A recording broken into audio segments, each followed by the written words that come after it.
দীর্ঘদিন থেকে এদের মধ্যে একটা জায়গা জমি নিয়ে একটা কলহ চলতেছে। তো গত 1-1.5 মাস সারাদি এই জমিটা নুর ইসলাম মিয়া ব্যক্তি খায় আর নুরজামান মিয়া ব্যক্তি খায়। আর এটা হলো সিরাজগঞ্জ পুরান বাড়ি, এটা ওই জমির সাথে কোনো সংযোগ নয়। ইদানিং বাহারে এই জমিটা দখল করিয়ে এলেছে। ওই যে নাল জমি দেখেন, এই যে খালি এই জমিটা উনি দখল করিয়ে এলেছে। তো দখল করে বলতেছে যে তোমাদের কোনো জমি নেই, এটা সুলতান যে বেশি চলে গেছে, এটা মিশা কথা। সুলতানের ওয়ারিসেরা করতেছে এই জমিটা আমার কাছে বেশি। আমরা কতিপয় সামাজিকভাবে লোকজন কইছি বলে না এগুলো ঠিক না। এসিলেন্ট কোড একটা বৈঠক হয়েছে, কইছে না এটা ঠিক না, আপনি কাগজ যদি আপনি ভাইয়া থাকেন। মূল সুলতানে বেশি গেছে, মূল সুলতান এখন আর নাই। তার ওয়ারিসিকেরা আপনি বলতেছেন যে জমিটা আমরা কোনো রকম আরো দলিল দিলে আমি দল করতে পারি। দলিল দেওয়ার আগে আপনি দল করে খেলেছেন।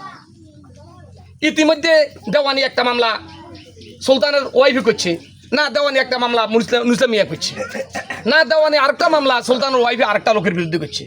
ইতিমধ্যে জমি দখলের বিনিময়ে নুসলাম মিয়া একটা মামলা করছে আপনার ভূমিদস্যু আইনে, না এই নুরুজ্জামান এই ব্যক্তি একটা মামলা করছে ভূমিদস্যু আইনে। উভয় মামলাগুলো চলমান। আর তো গতকালকে আপনারা কইতেছি এই জমিটার মধ্যে নুসলাম মিয়ারা বলে কি এগুলো আমরা তার দেখি না, শুনছিলাম আর কি পরবর্তী বাজে এ খালি এগুলোর মধ্যে ওয়ার হয়ে চলে গেছে। বাহারেরা এখানে কিনা আমরা কয় জানি আপনার ওরা কেউ এখানে হামলা আমি কিছু হয় নাই। পরে দুপুরবেলা আরে দুপুরে 2টার দিকে 8টার দিকে 3টার দিকে বাহারে কিনা আমরা কাছে বাহারের গরু ওকে মারিয়ে লাইছে। আমি কে অর্থাৎ বাহারের ফুফু বলছে আছে নাকি এখানে সুফলা, বাহারের ফুফু সুফলা আপন ফুফু হ্যাঁ বলছে আর বায়ুতে হিগার মারা অশিকা গরু হিগা মারিয়ে লাইছে, মারিয়ে লাই রিক্সা করে থানা তুলে যেতেছে। আচ্ছা আর কি করছে কি স্যার বলে কিনা কয়েকটা টিন আনি এখানে দেখেন কোনো কেউ যদি কইতো আর অত্র সমাজের এখানে কোনো গছ ছিল আমরা আজ থেকে 1 মাস আগে কোনো ঘর এখানে দেখছেন কিনা?